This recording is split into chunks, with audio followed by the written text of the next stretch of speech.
भारतवर्ष में ऐसे कोई कार्य नहीं जिस कार्य के प्रारंभ में गणेश जी की पूजा न होती हो। सर्वप्रथम गणेश जी की स्थापना की जाती है, तत्पश्चात सारी पूजा विधि इत्यादि किया जाता है। गणेश जी की बहुत सुंदर स्तुति गोस्वामी जी ने की। गाइए गणपति जगवंदन। गाओ गाओ। गाइए जगपति जगवंदन। शंकर सुवन भवानी के नंदन। शंकर सुवन भवानी के नंदन। गाइए गणपति जगवंदन। गाइए गणपति जगवंदन। सिद्धि सदन गजबदन विनायक। कृपा सिंधु सुंदर सबलायक। और काम की बात अब आ रही है। मोदक प्रिय मुद मंगल दाता। रोज सुबह उठकर मेरे जीवन में एक सबसे बड़ी परेशानी होती है। तुम बता जानो छू कितलो दुखी छू। आप लोग कितने सुखी हैं, मैं कितना दुखी हूं। रोज सुबह उठकर मुझे एक प्रश्न का सामना करना पड़ता है, और वो प्रश्न क्या है जानते हैं? रोज सुबह उठता हूं तो मेरी धर्म पत्नी राधिका मुझे पूछती हैं कि आज प्रसाद में क्या खाओगे, आज मैं आपके लिए क्या बनाऊं। मेरे जीवन में सबसे कठिन प्रश्न यह है। आप लोगों को इसका सामना करना पड़ता है? आप लोगों को ये परेशानी है? जो तोर गति वो मोर गति है। हम सबकी एक ही गति है। और उसमें यदि आपने बहुत सोचकर ऐसा कह दिया कि आज एक काम करो, बैंगन की सब्जी बनाओ, बैंगन घर पे नहीं है। तो दूधी की सब्जी बनाओ, दूधी भी घर पे नहीं है। तो आज पनीर की सब्जी बनाओ, पनीर भी कहां से लाऊं अमेरिका में। केवल फ्रिज में गोभी पड़ी है, तो भाई तू सीधे बता ही देना कि तू गोभी की सब्जी ही बनाना चाहती है, तो फिर पूछ क्यों रही है। लेकिन माताओं का ये बहुत अच्छा भाव होता है कि उनको जो बनाना होता है वो अपने पति के मुख से बुलवाती है। ये कला सीखनी चाहिए। खैर, तो आज रोज की तरह आज भी मैंने इस प्रश्न का सामना किया। आज सुबह उठकर मुझे पूछा गया कि भाई आज आप क्या खाओगे। मैंने सीधा ऑर्डर दे दिया, आज मैं लड्डू खाऊंगा। हम जब छोटे थे ना, तो गणेश चतुर्थी के दिन हमारी माँ चूरमा के लड्डू बनाती थी और उसमें 1 रुपये का सिक्का, 2 रुपये का सिक्का रखती थी। और उस 1 रुपये के चक्कर में हम लोग 10-10 लड्डू खा जाते थे। तब जाकर वो 1 रुपये का सिक्का मिलता, और यदि वो सिक्का निकल गया लड्डू में से तब तो दुनिया जीत लिए। बस दुनिया मुट्ठी में हो जाती थी। क्या वो दिन हुआ करते थे। मोदक प्रिय मुद मंगल दाता। मोदक प्रिय मुद मंगल दाता। विद्या बारिधि बुद्धि विधाता। विद्या बारिधि बुद्धि विधाता। मोदक प्रिय, हमारे गजानन गणपति महाराज को मोदक बहुत प्रिय है, लड्डू बहुत प्रिय है। जैसे कृष्ण को माखन प्रिय है,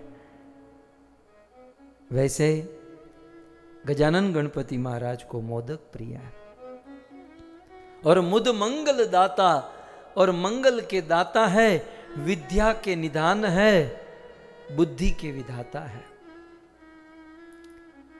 लेकिन इस स्तुति में गोस्वामी जी की एक बात मुझे दिल को छू गई।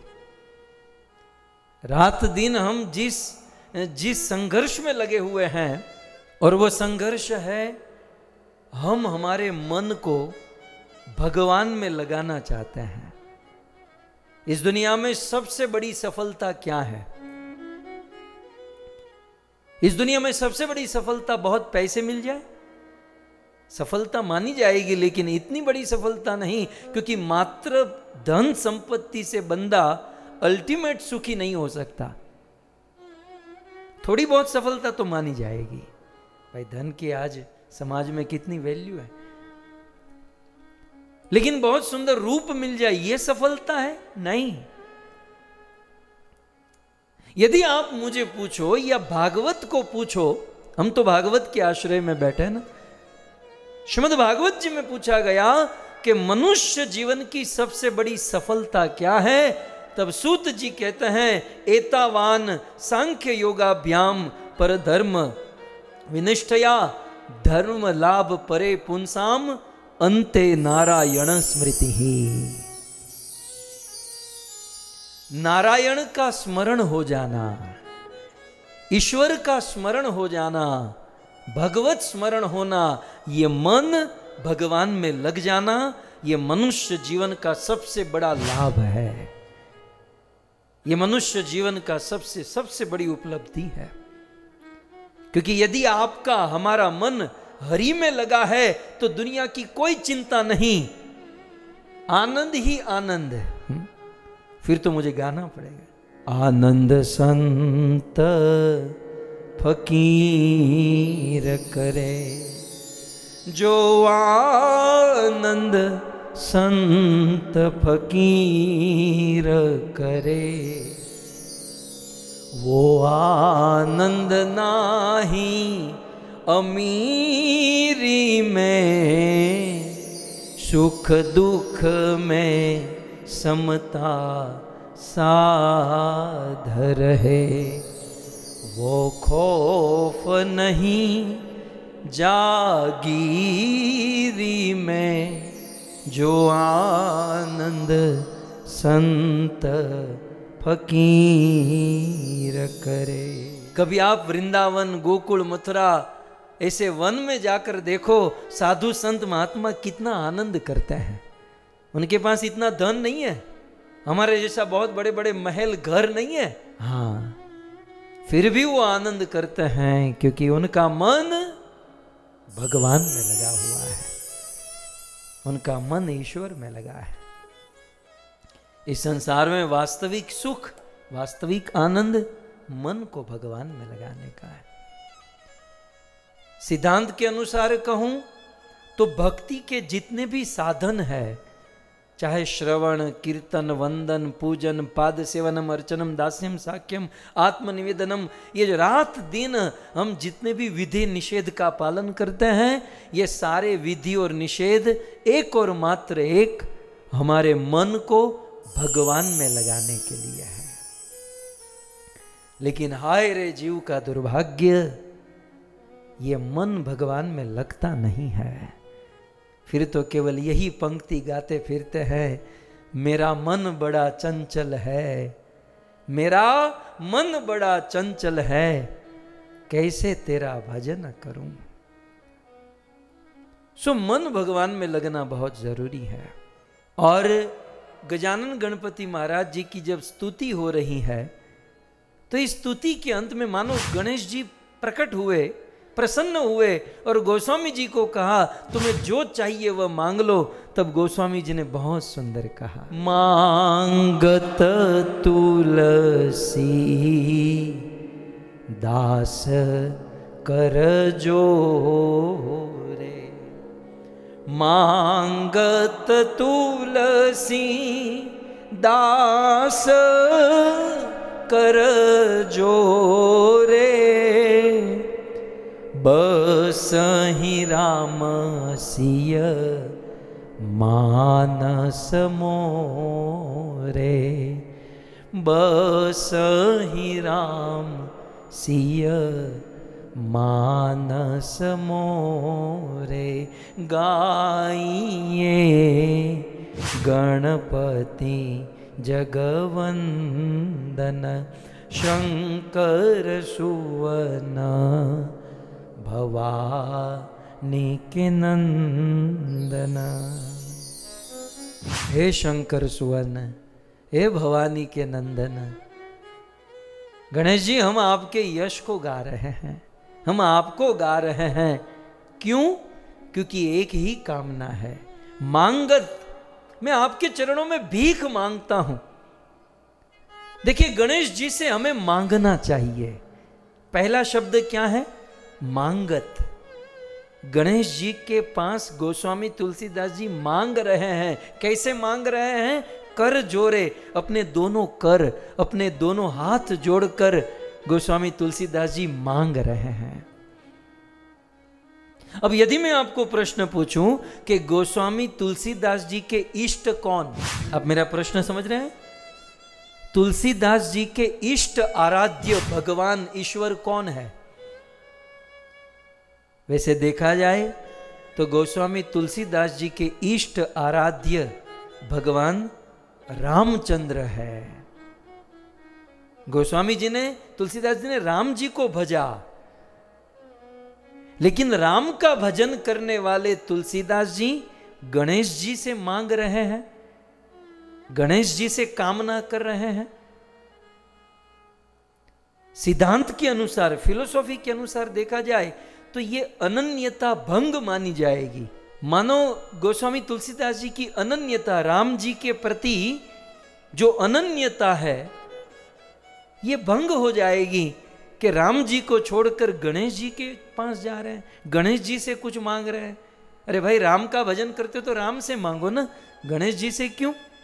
ये तो थोड़ा सा फिलोसॉफिकल अनन्यता में खोट हो जाएगी। लेकिन सिद्धांत यह है कि अपने इष्ट की कामना करने के लिए, अपने इष्ट आराध्य, अपने प्रेमी को प्राप्त करने के लिए गणेश जी क्या, आप दुनिया में किसी से भी याचना कर सकते हो। गणेश जी तो बहुत ऊंची चीज है। आप पशु पक्षी, आप किसी से भी याचना कर सकते हो अपने इष्ट, अपने आराध्य, अपने भगवान को प्राप्त करने के लिए। हम सब के लिए आदर्श है ब्रज की गोपियां। गोपियां प्रेम की ध्वजा, उस प्रेम की ध्वजा गोपियों ने कृष्ण को अपने वश में किया। उन गोपियों के विषय में हम सुनते हैं कि गोपियों ने कात्यायनी देवी की पूजा की। एक दुर्गा देवी का एक स्वरूप है कात्यायनी देवी। उन्होंने कात्यायनी देवी की पूजा की, लेकिन उद्देश्य क्या था? कात्यायनी महामाया महायोगे नधीश्वरी नंद गोप सुतम देवी पति में कुरुते। वो नंद का बेटा कृष्ण हमारा पति हो जाए। तो अपने कृष्ण के लिए, अपने इष्ट के लिए आप किसी से भी मांग सकते हो, याचना कर सकते हो। इससे आपकी अनन्यता भंग नहीं होगी। जैसे सीता जी के इष्ट आराध्य राम थे, लेकिन सीता जी ने गणेश जी को प्रार्थना की, गणनायक वरदायक देवा आज लगी तुम हही करी सेवा। हे गजानन गणपति महाराज, मुझ पर कृपा करो कि ये राम आज मेरे पति बन जाए। तो कहने का अर्थ यह है, मांगत शब्द के ऊपर मैं कह रहा हूं, मांगत तुलसीदास जी राम जी के भक्त हैं, लेकिन फिर भी गणेश जी से मांग रहे हैं। क्यों? क्योंकि अपने इष्ट राम के लिए आप किसी से कुछ भी मांग सकते हो। फॉर एन एग्जाम्पल, किसी परिवार में कोई बहू है और वह परिवार की बहू सबको प्रणाम करे, सबको आदर दे, हैं? तो सब लोग उस बहू को क्या आशीर्वाद देंगे? सदा सुहागन रहो, सदा सुहागन रहो। ठीक उसी प्रकार यदि हमारा प्रेम राम से है, हमारा प्रेम कृष्ण से है, और उस राम और कृष्ण को लेकर किसी अन्य से कुछ याचना करेंगे तो वही आशीर्वाद मिलेगा कि आपका राम से प्रेम हो जाए, कृष्ण से प्रेम हो जाए। तो यूं तो राम के अनन्य भक्त है, लेकिन तुलसीदास जी गणेश जी से भीख मांगते हैं। मांगत तुलसीदास कर जोरे, दोनों हाथ जोड़कर क्या मांगते हैं? बस ही राम सिय मानस मोरे। आहा, ये राम और सीता बस जाए, उतर जाए, कहां पर? मानस, अर्थात मेरे मन में। सीता और राम मेरे मन में बसे रहे। सीता और राम की छवि, सीता और राम की लीला मेरे मन में बसी रहे। हे गजानन गणपति महाराज, हमें ऐसा आशीर्वाद दीजिए। गोस्वामी तुलसीदास जी की कलम को लेकर हम भी गजानन गणपति महाराज के चरणों में प्रार्थना करें कि हे गजानन गणपति महाराज, राधा कृष्ण की छवि निरंतर हमारे मानस में, निरंतर हमारे मन में बसी रहे, ऐसा आशीर्वाद दीजिए। हमें दुनिया वालों की तरह भौतिक भोग नहीं चाहिए, हमें कोई भौतिक वस्तु नहीं चाहिए। हाँ, राधा और कृष्ण की लीला, उनकी कथा, उनका रूप हमारे मन में बसा रहे, आप ऐसा आशीर्वाद दीजिए। और राधा कृष्ण के स्मरण में, मन में हरि का जो स्मरण होता है, वो स्मरण टूटना ये सबसे बड़ा विघ्न है। कोई हमारा पैसा लेकर उठ जाए, ये विघ्न है, लेकिन इतना बड़ा विघ्न नहीं है। पैसे आएंगे जाएंगे, घर में कुछ बिगड़ गया, कुछ खो गया, ये विघ्न है, लेकिन इतना बड़ा विघ्न नहीं है। सबसे बड़ा विघ्न क्या है? हमारा मन भगवान से हट जाना, हमारे मन में भगवान का स्मरण छूट जाना, टूट जाना, ये सबसे बड़ा विघ्न है। तो आज विघ्न हरता गणेश जी के चरणों में हम प्रार्थना करें कि हरि के स्मरण में होने वाले आप सारे विघ्नों को हर लीजिए। इस प्रकार गजानन गणपति महाराज